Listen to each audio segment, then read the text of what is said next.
When concluded in 2009, it left behind a television landscape forever changed. The medical drama didn't just succeed, it redefined what hospital-based storytelling could be. From Grey's Anatomy to House to more recent shows like The Good Doctor and Nurse Jackie, the DNA of can be found in every major medical series that followed. Its impact is undeniable. However, like most long-running shows from the 1990s and 2000s, isn't without its flaws. The writing was often groundbreaking, yet certain creative decisions aged poorly. Upon rewatching it becomes clear that some storylines aren't just relics of their time, they're actively uncomfortable and difficult to excuse, no matter how revolutionary the show was in other respects. That doesn't erase the fact that remains one of the greatest medical dramas ever made. Its thrilling blend of medical tension, human drama, and powerhouse performances cement its legacy.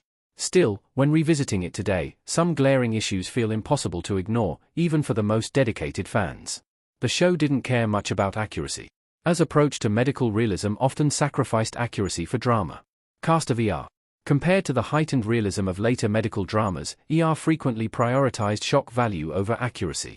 Scenes like doctors using defibrillators on flatline patients or improvising life-saving procedures with household items make for great television, but they don't reflect actual hospital practice. Over time, these inaccuracies stand out more than they once did. For audiences in the 90s, the spectacle outweighed the science. However, with shows like Grey's Anatomy hiring medical consultants and striving for realism, looser approach feels more dated than groundbreaking. Its dramatic flair now risks undermining its credibility as a medical drama, especially in a genre built on trust in authenticity. It's a harsh reality because openly prided itself on intensity and realism during its time on the air. Rewatching in 2025, however, the cracks in its medical accuracy are clear, reminding viewers that the series often leaned into spectacle rather than clinical truth. Dr. Romano is simply a bad character. Romano's cruelty and soap opera death derail dramatic tone. Romano in the episode The Storm.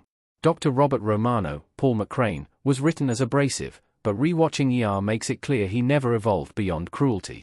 His racist remarks, homophobic tendencies, and relentless arrogance leave little room for redemption.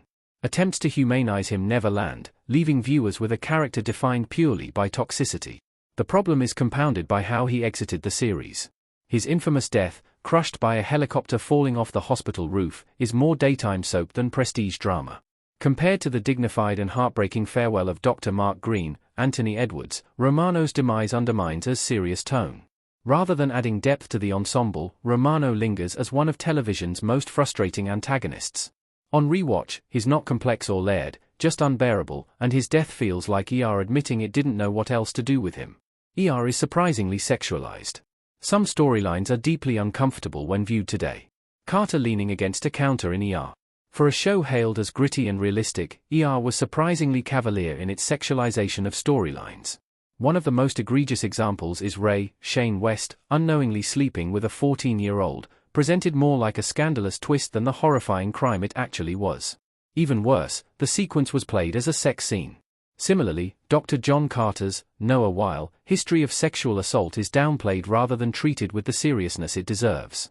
Instead of addressing the gravity of the issue, the show glosses over it, making it a passing beat in his storyline. These choices feel jarring now and are impossible to excuse when rewatching. What makes this so glaring is that was ahead of its time in many ways, but in handling sexual issues, it was shockingly insensitive. These problematic depictions are not just outdated, they tarnish its credibility as a drama that prided itself on realism. Gates is kind of annoying. John Stamos' talent couldn't save Gates' inconsistent writing. John Stamos as Tony Gates in John Stamos should have been a top-tier addition to the cast of He brought charm and charisma to the role, but the character of Tony Gates is frustratingly written. Rewatching episodes centered on Gates reveals how inconsistent and unfocused his arc was, making him one of the show's least compelling doctors. The problem isn't John Stamos, it's the writing. Gates is portrayed as both reckless and self-righteous, yet without the depth or growth to justify his flaws. He's too messy to root for, yet not engaging enough to serve as an anti-hero. This leaves him stranded in narrative limbo. For longtime viewers, Gates is a reminder of later season struggles. His presence often drags episodes down rather than elevating them, making it difficult to appreciate Stamos' performance when the character feels so poorly conceived. Jeannie Boulet's story should have been handled better. A groundbreaking HIV storyline was undermined by poor framing. Jeannie Boulet in Gloria Rubin's Jeannie Boulette brought an important storyline to ER as a physician's assistant living with HIV. Initially, her story was powerful, offering much-needed representation at a time when television rarely addressed the subject with sensitivity. Unfortunately, the show mishandled key aspects of her arc. The conflict with Dr. Kerry Weaver, Laura Innes, was particularly troubling. Jeannie accused Weaver of firing her due to her HIV status, despite budget cuts being the cited reason. The storyline positioned Jeannie's fight as opportunistic rather than sympathetic, undercutting the significance of her struggle. Instead of offering a nuanced exploration of discrimination, ER framed Jeannie's legal threat as manipulative. For modern audiences, this feels like a betrayal of what could have been one of the show's most impactful and resonant storylines. One character was a terrible depiction of mental health. Carol Hathaway's arcs trivialized serious issues like suicide. Juliana Margulies as Carol Hathaway having a tube put in through her mouth in ER. Carol Hathaway, Juliana Margulies, remains one of ER's most beloved characters, but her early storylines are tough to watch today. Her suicide attempt in the pilot, followed by a quick return to work, is treated with minimal exploration of her mental health. The gravity of the event is never properly addressed. As the show progressed, Carol was often written as overly dramatic, with her emotional struggles presented more as character quirks than genuine battles with depression.